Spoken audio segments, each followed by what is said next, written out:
masih seputar kematian. Ada dua hadis Nabi SAW yang kita akan bahas, dan dua-duanya dari sahabat Abi Hurairah radhiyallahu an. Dan hadis ini disahihkan oleh Syekh Nasiruddin Al-Albani di dalam kitabnya Sahih At-Targhib. Kita baca hadisnya baru kita terangkan. An Abi Hurairah radhiyallahu anhu qala qala Rasulullah sallallahu alaihi wa ala alihi wasallam. Dari Abi Hurairah radhiyallahu an, dia berkata, dari Nabi sallallahu alaihi wasallam dia bersabda, innal mayyita idza wudi'a fi qabrihi, sesungguhnya mayat apabila sudah diletakkan di dalam kuburnya, annahu yasma'u khafqatan alihim hatta yuwalluna mudbirin, maka si mayat tersebut masih mendengar suara sandal atau terompah orang-orang yang mengantarkannya sampai mereka berlalu meninggalkannya. Fa idza kana mu'minan, kalau yang mati ini seorang mukmin, kanatis salatu inda ra'sihi, maka ibadah salat akan berdiri dari arah kepalanya. Wa kana siyamu an yaminihi, dan ibadah puasa akan berdiri di samping kanannya. Wa kanatiz zakatu an shimali, dan ibadah zakat akan berdiri di samping kirinya. Wa kana fi'lul khairati minas sadaqati was silati wal ma'rufi wal ihsani ilan nas inda rijlaihi, dan perbuatan-perbuatan baik yang lainnya seperti sedekah, silaturahim, berbuat baik dan ihsan kepada manusia akan berdiri dari arah kakinya. Fayu'ta min kibali ra'si, ketika datang malaikat hendak mendekat kepada orang yang meninggal dan dia seorang mukmin dari arah kepalanya, fataqulu salatu ma kibali madkhal, maka ibadah salat yang berdiri dari arah kepala akan mengatakan, tidak ada jalan untukmu kemari, menyingkir. Summa yu'ta an yaminihi, ketika dia tidak bisa dari arah kepala, maka dia mencoba dari arah sebelah kanannya. Fayaqulu siyamu ma kibali madkhal, maka ibadah puasa pun akan mengatakan kepada malaikat ini, tidak ada jalan untukmu lewat sini.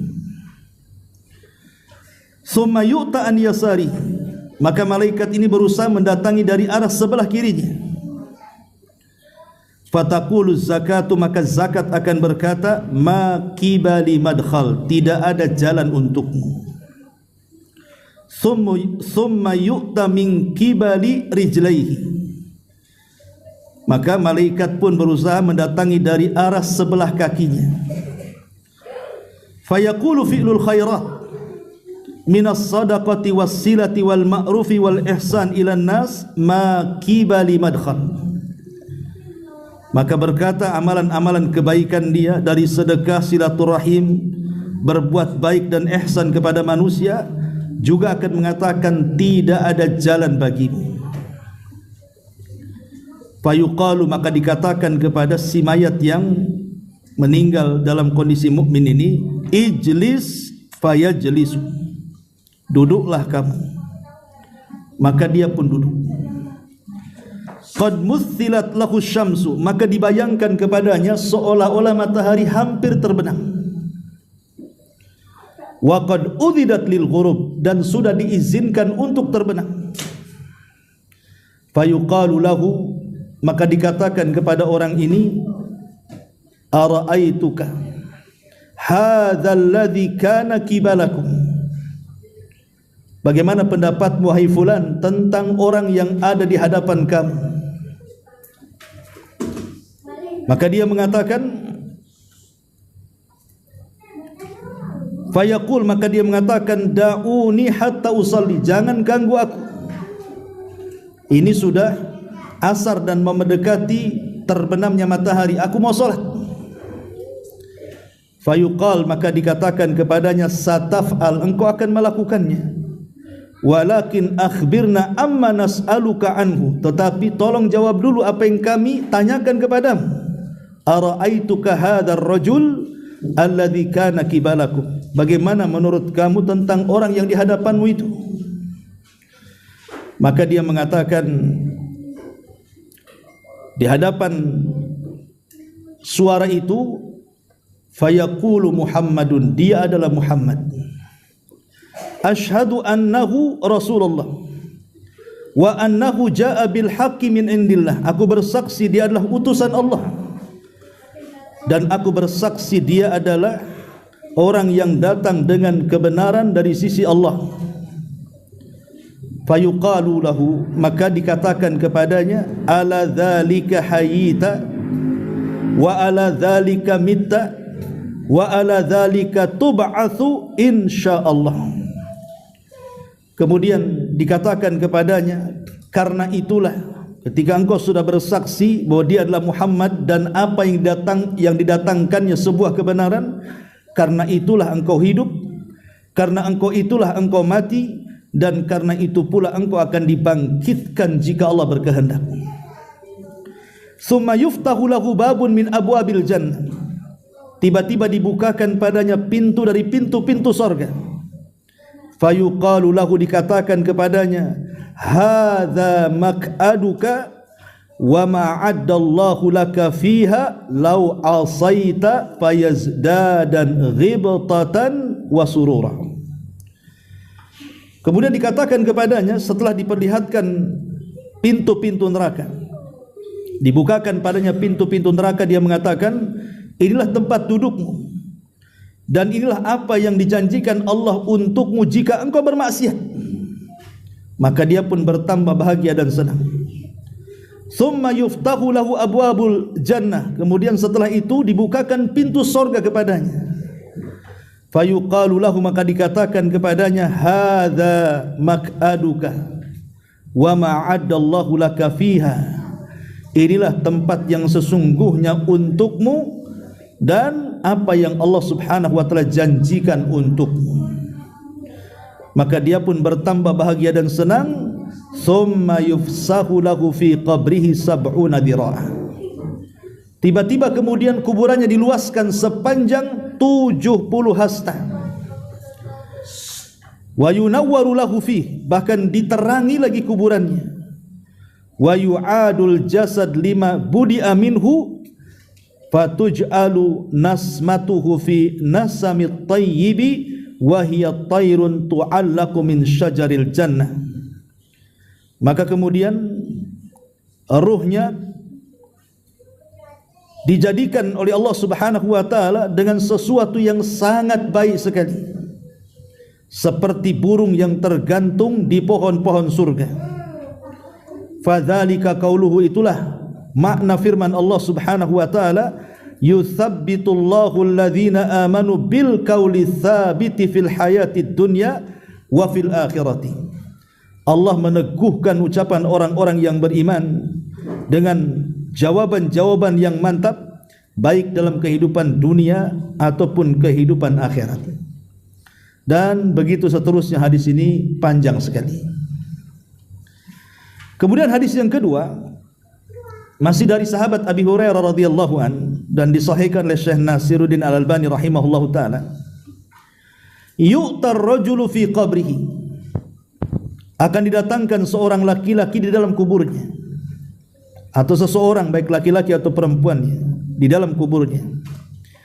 Fa idza utiya min qibali ra'si, ketika malaikat datang hendak menginterogasi si mayat ini dari arah kepalanya, dafa'at tilawatul Quran, maka bacaan Quran akan membelanya dan akan mendorong malaikat ini.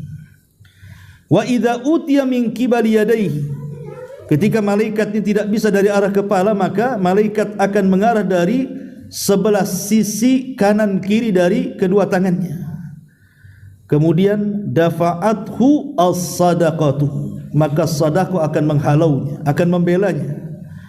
Wa idza utiya min qibali rijlaihi, apabila kemudian malaikat ini akan datang dari arah kakinya atau kedua kakinya, dafa'athu masyuhu ilal masajid, maka langkah-langkah dia ketika di dunia menuju masjid itu akan membelanya dan akan menghalau malaikat ini.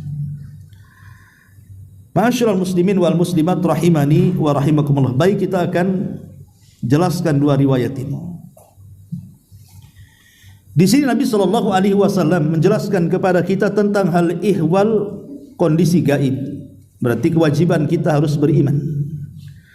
Apapun yang terjadi setelah kematian itu, dari peristiwa-peristiwa yang dijelaskan baik secara nas Al-Quran ataupun hadis Nabi SAW, kita wajib beriman, masuk di akal ataupun tidak, masuk di akal ataupun tidak, karena keimanan itu tidak butuh dengan pemikiran.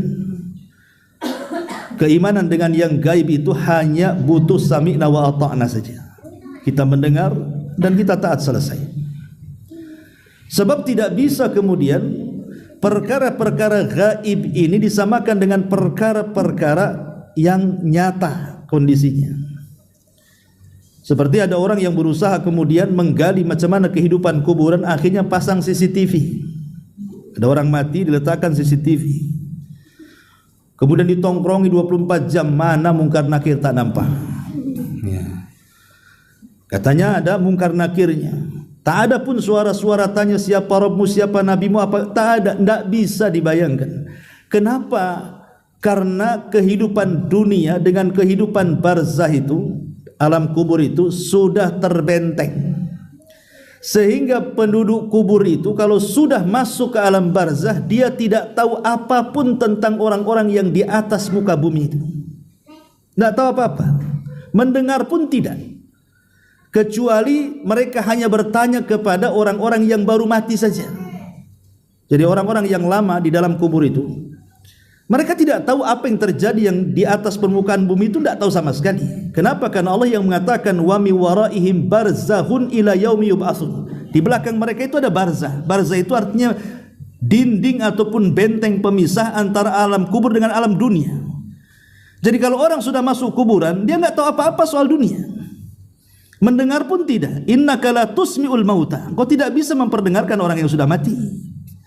Jadi mendengar apa yang dibicarakan orang yang ada di bumi tidak tahu, ataupun mengetahui sedang apa keluarganya di bumi dia tidak tahu. Kenapa? Karena ada benteng yang memisahkan. Dia hanya tahu itu kalau ada orang baru mati. Jadi kalau ada orang baru mati, itulah ruhnya nanti ketemu dengan ruh-ruh yang sudah mati sebelumnya, baru bertanya kepada orang ini informasi macam mana si fulan sudah nikah atau belum, masih jomblo atau sudah nikah, dan begitu seterusnya. Itu baru tahu kalau ada informasi dari orang baru. Tapi kalau tidak ada orang yang meninggal, maka mereka tidak tahu informasi. Makanya dari sini ada bantahan bahwa tidak ada yang namanya arwah penasaran, itu tidak ada. Apalagi sampai gentayangan. Sebagaimana yang ma'ruf sekarang ada kasus pembunuhan yang lagi viral, sampai kemudian arwahnya tidak tenang. Arwah Mbak Vina sampai ke atas bumi, kemudian masuk pula ke jasadnya Mbak Linda. Ini kan aneh, cerita pula. Ya. Mana ada arwah gentayangan, arwah penasaran. Belum lagi muncul pula paranormal, dukun, bomo, macam-macam komentar. Sampai ada seorang dukun ditanya, apa perbedaan arwah dengan jin korin dengan macam-macam? Oh, itu sama saja katanya. Ya. Apakah ada, apa mungkin orang itu kesurupan arwah? Ya mungkin, karena sampai hari ini itu kasusnya belum terungkap siapa pembunuhnya. Makanya dia penasaran, dia gentayangan ke sana kemari, makanya masuk ke tubuh orang, jadilah dia kesurupan katanya. Ini kan kasus-kasus aneh. Islam loh tidak pernah mengenal, ini merusak akidah namanya. Nggak ada arwah gentayangan, arwah penasaran. Cemana kalau umpamanya arwahnya di dunia, uangnya diambil, apa dia mau nagih utang juga arwahnya tuh? Ya kan, tak mungkin kan? Kenapa yang tidak mungkin? Karena ada alam barzah di situ. Barzah itulah yang memisahkan mereka, sehingga orang kalau sudah masuk kubur itu dia tidak tahu menahu soal dunia. Apa yang dilakukan kawannya, keluarganya, kerabat yang masih hidup, dia tidak tahu sama sekali. Mendengar pun tidak. Karena memang sudah ada dinding. Sekali lagi dia hanya tahu itu informasi dari orang yang baru meninggal. Nanti ruhnya ketemu ditanya. Nah, macam mana keluarga saya si anu itu yang satu kampung. Kalau yang beda kampung ya tak tahulah. Karena nggak kenal, itu pun kalau yang kenal saja. Itulah akidah ahli sunnah seperti itu. Lah ma'asyiral muslimin yang dimuliakan Allah Azza wa Jalla, ketika orang itu sudah meninggal dunia, kemudian dihantarkan ke kubur, maka dalam hadis ini Rasul mengatakan annahu yasma'u safqatani alihim, dia masih mendengar suara terompah orang yang mengantarkannya itu, masih dengar. Tapi kemudian lama-lama hilang, sayup-sayup hilang, sampai kemudian betul-betul orang itu meninggalkan, maka hilanglah sama sekali, tidak mendengar apapun. Itulah nas yang menunjukkan bahwa orang yang sudah meninggal mampu mendengar dalam waktu-waktu tertentu. Tidak semua dia bisa mendengar kondisi yang di atas kuburan, tidak. Waktu-waktu tertentu yang berdasarkan nas saja. Ya, seperti ketika baru saja dipendam di kuburan, kemudian yang mengantarkannya pulang, memang berdasarkan nas dia masih mendengar. Tapi apakah semua hal mendengar? Tidak. Jadi kita hanya menetapkan sesuai dengan dalil saja. Karena ini perkara gaib mananya. Kita nggak bisa pandai-pandai, oh begini, tidak bisa. Perkara gaib itu harus berdasarkan nas Al-Quran atau hadis Nabi SAW. Kemudian Rasul mengatakan kalau dia seorang mukmin, jadi ketika dia sudah dikubur, kalau dia seorang mukmin, maka dia akan dijaga badannya. Jadi ada tentara-tentara Allah yang akan menjaga jasadnya di dalam kubur itu. Ketika hendak diinterogasi oleh para malaikat, malaikat Munkar dan Nakir itu tidak bisa langsung kemudian berhadapan dengan orang ini. Kenapa? Karena ada pembelanya, ada lawyer-lawyernya bahasa kitanya, ada pengacara-pengacaranya dari kalangan amal solehnya. Nah, di sini disebutkan ada 7 perkara dalam hadis ini. Dalam 2 riwayat ini ada 7 perkara yang bisa kelak akan membela kita dalam kuburan kita. Pertama, mungkin tidak urut, adalah Al-Quran. Jadi Al-Quran itu yang akan membela kita. Karena di sini dalam hadis yang kedua kita baca, di mana Nabi SAW mengatakan ketika malaikat hendak mendekati orang yang mati dan dia seorang mukmin ini, dafa'athu tilawatul Qur'ani, maka bacaan-bacaan Quran itu akan membela dia dan akan menghalau malaikat ini jauh-jauh dari jasad ini, sehingga malaikat ini tidak bisa mendekat lagi akhirnya, karena lewat arah kepala sudah ada pagar dia, sudah dipagari oleh amalan yang berupa solat itu. Akhirnya kemudian terpaksa dia harus mencari jalan lain. Jadi yang pertama adalah Al-Quran. Al-Quran ini bisa menjadi pembela kita dalam kuburan kita. Bahkan bukan dalam kuburan kita, nanti pada hari kiamat juga Quran akan membela kita, karena Al-Quran itu salah satunya pemberi syafaat. Sebagaimana Rasul mengatakan dalam sebuah hadis bahwa Al-Quran was-siyamu yashfa'ani li ashabihima, bahwa puasa dan baca Quran itu akan menjadi syafaat bagi pelaku keduanya. Jadi ini yang pertama, Al-Quran. Kalau kita sudah tahu ini kan, coba bayangkan ya, Nabi SAW saking baiknya dengan kita, sayangnya dengan umatnya, sampai dikasih tahu loh, kalau ingin selamat di kubur inilah amalan-amalannya. Kita kan tinggal mengamalkan saja, sudah dapat informasi itu dari Nabi SAW. Pertama, baca Quran. Maka jangan sekali-kali malas membaca Quran, karena ini pembela kita. Karena nanti pada hari kiamat Quran ini akan diangkat dalam satu malam, sehingga tidak akan terdapat tulisan dalam buku dan tidak ada hafalan dalam dada. Apa menunggu Quran ini diangkat ke langit baru sibuk baca Quran? Kan tidak. Dan sangat disayangkan sekarang masih banyak juga orang yang buta huruf dengan Al-Quran, padahal dia seorang muslim, ya. Tapi kalau dengan bacaan-bacaan bahasa Indonesia bisa pula dia baca, disodorkan Quran tak bunyi pula. Nah, ini kan masalah. Padahal dia seorang muslim, ya. Jadi tetap harus belajar Quran. Ustaz, saya sudah tua, tidak masalah. Umar bin Khattab juga masuk Islam di umur 40 tahun. Ada yang lebih daripada itu, tapi mereka tidak malu untuk belajar. Ini yang pertama. Kemudian yang kedua, amalan-amalan yang disebutkan di sini selain adalah baca Quran, sedekah. Karena di sini wa idza utiya min qibali yadayhi dafa'athu sadaqatu. Sedekah yang akan menghalau dia. Sedekah beda dengan zakat. Kalau zakat itu kan kewajiban harta yang dikeluarkan setelah sampai nisab dan haulnya. Tapi kalau sedekah itu karena kerelaan kita. Dan sedekah tidak mesti harta. Senyum kita kepada saudara kita dianggap sedekah. Ucapan yang santun yang baik kepada saudara kita dianggap sedekah. Mengajak manusia kepada kebaikan dianggap sedekah. Mencegah kemungkaran pun dianggap sedekah. Bahkan ucapan takbir, tahlil, tahmid semua dianggap sedekah. Bahkan seorang suami menggauli istri pun dianggap sedekah. Sahabat bertanya, kok bisa seorang suami menggauli istrinya sedekah? Ya, kalau dia menggauli istri tetangganya pasti berdosa. Berarti kalau menggauli istrinya ya berpahala, itulah sedekahnya. Jadi sedekah ini umum. Cuman di masyarakat kalau diistilahkan sedekah pasti ngarahnya itu ke harta, ke uang kan begitu. Ya karena memang itu seafdal-afdalnya sedekah dengan uang, ya. Kemudian yang ketiga di sini wa idza utiya min qibali rijlaihi, kalau dia tidak bisa dari arah sebelah kanannya, kirinya, dari arah tangannya maksudnya, maka dia malaikat akan mencoba dari arah sebelah kakinya. Tetapi di situ pun sudah ada penjaganya. Apa penjaga amalnya? Masyuhu ilal masajid. Berjalannya dia ke masjid. Berjalannya dia ke masjid.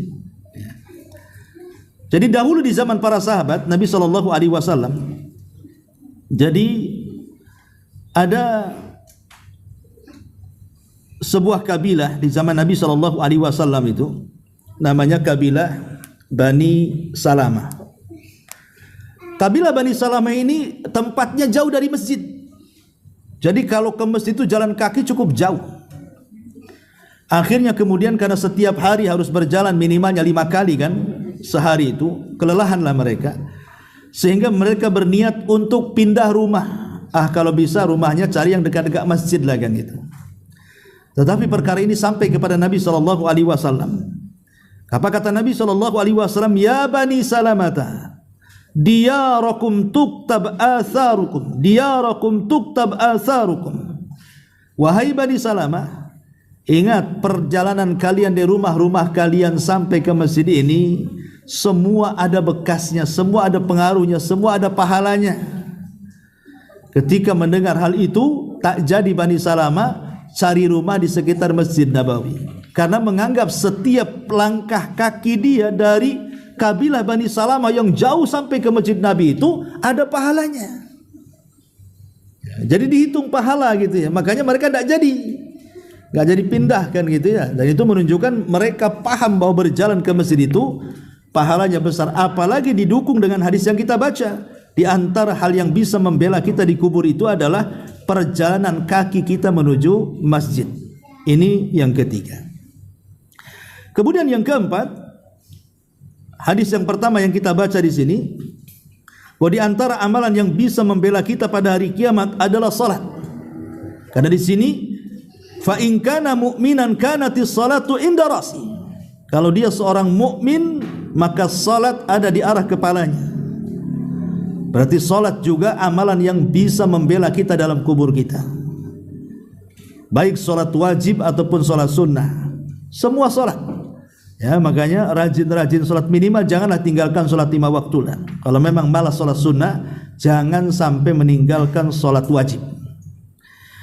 Kemudian juga yang kelima, berpuasa. Karena di sini Rasul mengatakan wa kana siyamu an yaminihi, dan adalah puasa akan membela sebelah kanannya.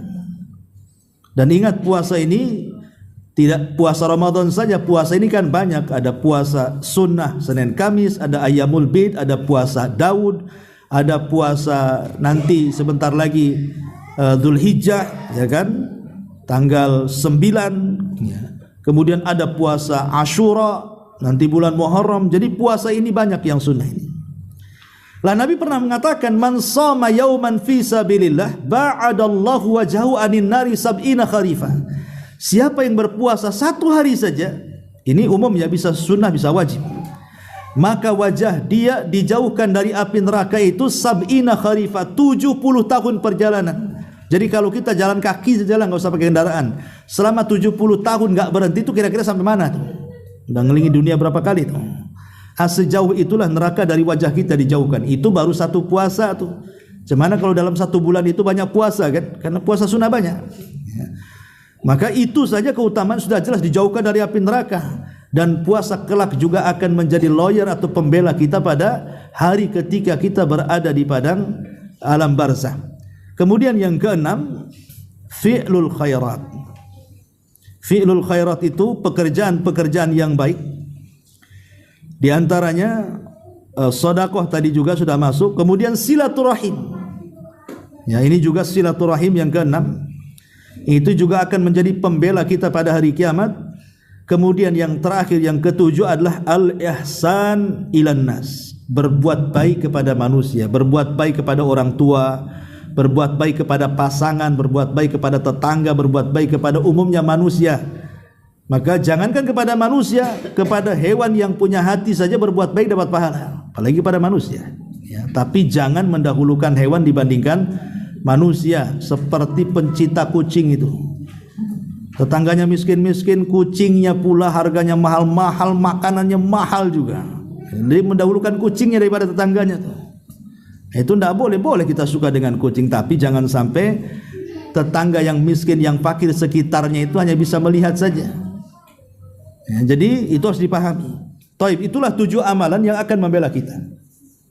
Lah 7 amalan inilah ketika malaikat Munkar dan Nakir hendak menginterogasi kita dengan soalan-soalan itu, maka mereka meminta malaikat ini tidak boleh dekat jasadnya, dihalaunya, dafa'athu, dihalaunya ya. Lah ketika kemudian tidak bisa mendekat, terpaksalah kemudian malaikat ini bicara dari kejauhan. Jadi tidak bisa langsung depan-depanan gitu ya, tapi dia ngomong dari kejauhan. Kenapa? Karena jasadnya itu dipagar besi dengan amal-amal soleh tadi. Jadi hanya ngomong, ya kalau gitu ijlis, duduk kamu katanya. Maka dia pun duduk. Ketika dia duduk, dihayalkan dia masih di dunia tuh, seolah-olah dia melihat matahari hampir tenggelam, dan dia merasa dia belum sholat asar. Sehingga ketika ditanya, bagaimana pendapatmu tentang orang ini, kemudian digambarkan sosok Nabi SAW, dia tak mau jawab. Dia mengatakan, da'uni usolli, jangan ganggu aku katanya, aku mau sholat dulu. Bayangkan orang yang beriman dalam kubur itu masih ingat sholat. Da'uni usolli, biarkan aku sholat dulu, nggak usah banyak-banyak tanya katanya. Tetapi kemudian malaikat dari kejauhan mengatakan, sataf'al, engkau akan melakukannya, tapi akhbirna dulu, kasih tahu dulu siapa orang itu katanya. Maka dia dengan tegas mengatakan, saya tahu dia adalah Muhammad. Aku bersaksi dia adalah utusan Allah. Aku bersaksi dia datang dengan kebenaran. Sudah katanya. Dengan entengnya dia menjawab itu. Tapi kalau seandainya yang orang fasik, orang fajir, orang kafir yang mati, mereka tidak bisa menjawab. Ketika ditanya siapa orang itu, dia mengatakan tidak tahu. Lah bukankah dia adalah Muhammad? Iya, mungkin juga orang mengatakan seperti itu, aku pun sama mengatakannya. Dia nggak tahu gitu ya siapa di hadapannya. Tapi karena orang yang beriman dijanjikan oleh Allah, yutsabbitullahu alladhina amanu bil qauli tsabit fil hayatid dunya wa fil akhirah. Jawaban orang-orang yang beriman itu pasti mantap, baik kehidupan dunia ataupun akhirat, termasuk juga soalan-soalan yang ada di alam barzah, dia akan jawab secara mantap. Ma'asyiral muslimin wal muslimat rahimani wa rahimakumullah. Lah ketika kemudian jawabannya sudah mantap, tidak ada yang salah, maka Allah akan mengatakan dari atas, ang sadaqa abdi, hambaku telah benar.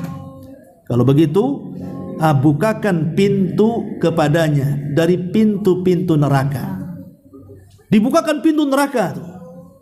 Kemudian dikatakan, sebenarnya kalau engkau bermaksiat, engkau ini masuk situ katanya. Tetapi karena engkau orang yang taat, engkau tidak akan masuk ke situ. Kemudian sebelah kanannya dibentangkan pintu sorga dan dibukakan kepadanya. Maka Allah mengatakan, itulah tempat dudukmu di situ. Maka tiba-tiba kemudian kuburannya diluaskan, dalam riwayat maddal basar, sejauh mata memandang, tapi di sini sekitar 70 hasta gitu ya. Kemudian setelah itu didatangkan cahaya yang tadinya gelap menjadi terang kan itu. Setelah itu baru kemudian datanglah seorang laki-laki yang akan menemani dia sampai kiamat dibangkitkan. Kalau perempuan ya perempuan, kalau laki-laki ya laki-laki gitu. Dan itu disebutkan dalam sebuah hadis, di mana hadis ini panjang juga dari hadis Bara bin Azib radhiyallahu an. Innal abdal mu'min idza kana fi inqita'in minad dunya wa iqbalin minal akhirah nazala ilaihi malaikatun minas sama bidul wujuh ka'anna wujuhahumus syamsu. Kata Nabi SAW dalam hadis Bara bin Azib, apabila seorang mukmin itu sudah meninggalkan dunia dan menghadap akhirat, maka malaikat maut akan turun dengan wajah yang sangat putih bagaikan cahaya matahari. Dan ingat, orang saat sakaratul maut, mata kita yang di dunia tidak bisa menatap yang gaib, itu betul-betul ditajamkan sehingga kita bisa melihat kegaiban, ditampakkan sedikit kegaiban kepada kita. Dan itu berdasarkan ayat Al-Quran surah Qaf, kalau tidak salah Allah mengatakan apa? Fakashafna anhu gita'aka fabasarukal yawma hadid. Jadi kami akan singkap penutup dari kedua matamu sehingga tatapan matamu akan sangat tajam, kata Allah. Sebagian ahli tafsir ketika mengatakan bahwa tatapan matamu akan sangat tajam, bahkan setajam-tajamnya, maksudnya yang ketika dia masih hidup dia tidak bisa menembus alam gaib, ketika sakaratul maut itu dia mampu melihat kegaiban walaupun sedikit. Ada yang mengatakan dia mampu melihat malakul maut, malaikat yang akan mencabut nyawanya. Ada juga yang mengatakan dia melihat catatan-catatan amalnya, catatan-catatan amalnya, walaupun sesaat dia tahu catatan amalnya itu. Ya. Jadi sempat melihat catatan-catatan amalnya dan sempat melihat malaikat-malaikat yang akan mencabut nyawanya. Makanya kita lihat orang-orang yang meninggal itu kan ekspresinya macam-macam tuh. Kalau dia husnul khotimah, terkadang dia senyum, terkadang dia membaca Al-Quran, terkadang sanggup mengucapkan la ilaha illallah, terkadang dia meninggal saat dia beribadah kepada Allah. Pokoknya macam-macam tuh. Atau Allah buat kemudian keningnya berkeringat gitu ya, dan dia tidak mengeluarkan kata-kata kecuali dari Allah. Itu ekspresi itu keluar karena dia melihat kegaiban tadi, melihat malaikat maut dan melihat catatannya. Atau kalau dia su'ul khotimah, ya boleh jadi mungkin dia teriak-teriak ketakutan kan gitu, atau mengucapkan kalimat-kalimat maksiat dan begitu seterusnya, karena dia tahu saat detik-detik itu ditampakkan catatannya itu rupanya buruk semua kan gitu. Maka dibuatlah ekspresi-ekspresi saat kematiannya yang menunjukkan dia su'ul khatimah, naudzubillah. Nah di sini Nabi SAW mengatakan demikian. Kemudian ma'ahum kafanun min akfanil jannah. Kalau dia seorang mukmin, didatangkan kain kafan dari sorga. Wa hanutun min hanutil jannah, dan wewangian dari sorga. Hatta yajlisu minhu maddal basar, sampai kemudian mereka para malaikat pun akan duduk di sekitarnya sejauh mata memandang, sampai kepada kemudian fayunadi munadin fis sama an sadaqa abdi. Maka setelah dia diinterogasi oleh malaikat Munkar dan Nakir dan sudah lolos semua jawabannya benar, maka tiba-tiba kemudian datang pemanggil dari arah langit, kemudian mengatakan hambaku telah benar, fafrishuhu minal jannah. Maka bentangkan kuburannya maddal basar, sejauh mata memandang. Jadi ini riwayat ini, kalau tadi 70 hasta, kalau ini sejauh mata memandang. Wa albisuhu minal jannah, kasih pakaian dari sorga, dihantar kain sutra dari sorga. Waftahu lahu baban minal jannah, bukakan baginya pintu-pintu sorga.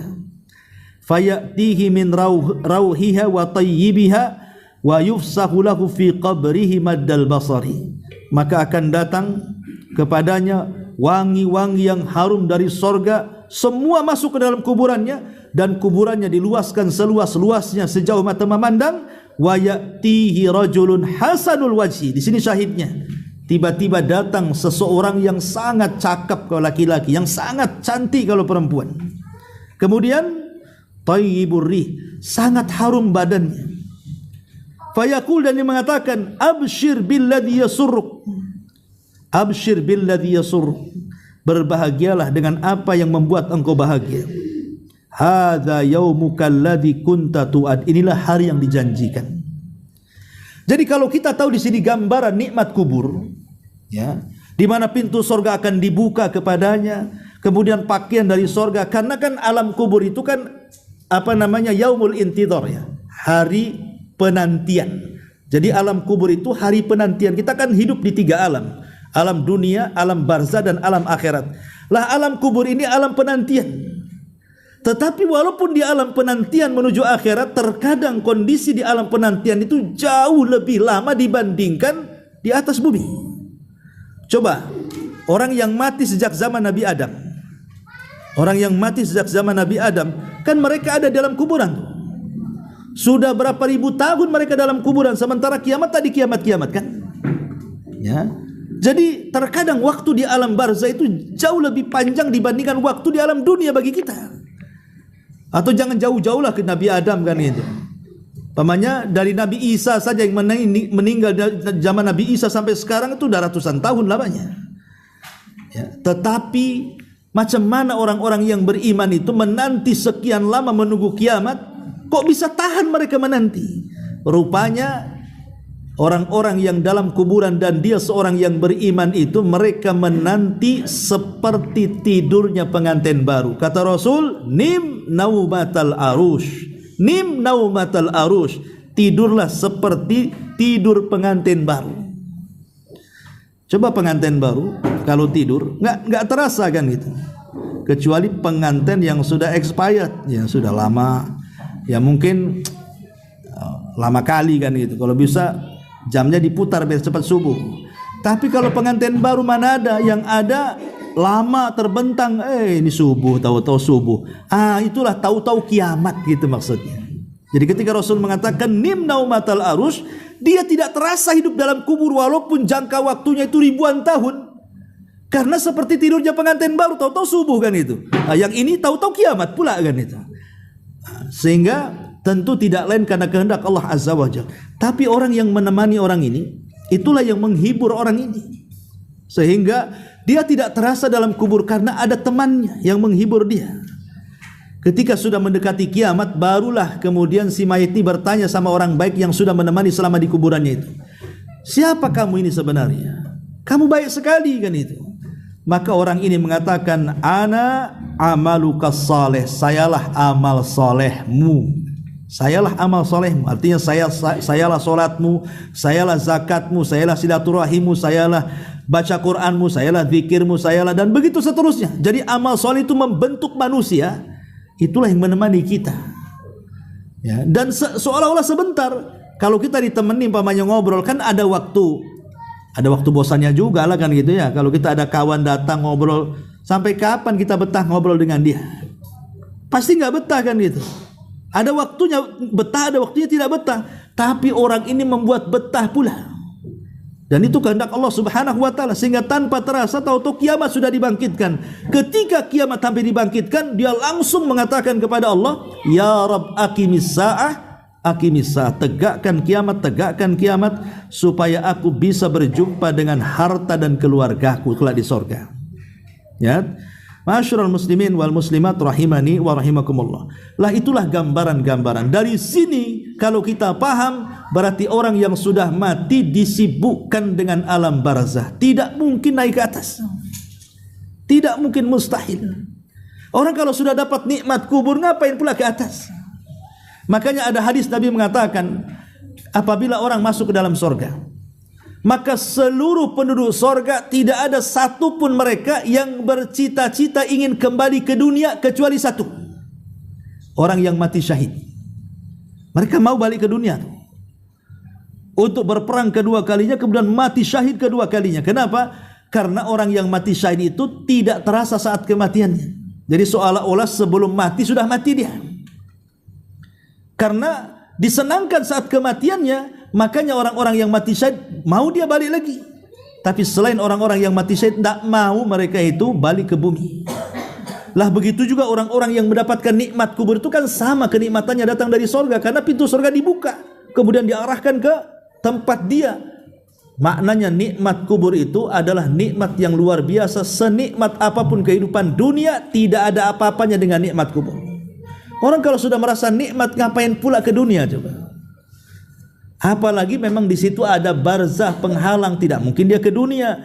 Makanya saya katakan bahwa tidak ada arwah yang penasaran.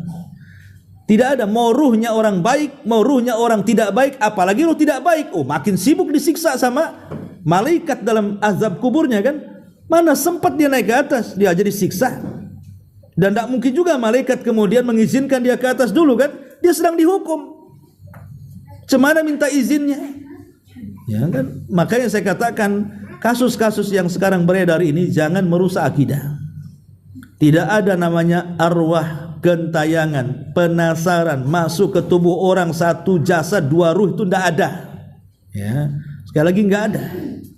Kalau kesurupannya ada, ya namanya kesurupan itu hakiki, bukan khayali, memang ada. Dan itu perbuatan jin, bukan ruh. Itu jin. Apakah kemudian yang masuk jangan-jangan mungkin itu, oh mungkin Mbak Lina itu kerasukan ini jin korinnya Mbak Vina. Oh ini udah, kalau ruh sudah terbantahkan, sekarang ke korinnya pula. Ada yang mengatakan korin ini tugasnya selesai dengan kematian orang yang dikorininya. Karena tugas dia hanya sampai di situ saja. Jadi tugas korin itu hanya memberikan was-was keburukan kepada yang dikorininya. Kalau orang yang sudah mati, selesai tugasnya. Cuman yang jadi soalan, kata Imam Ibnu Utsaimin rahimahullah ta'ala, apakah dia masuk ke dalam kuburan, mengikuti juga ke dalam kuburannya? Maka Syekh Utsaimin mengatakan tidak.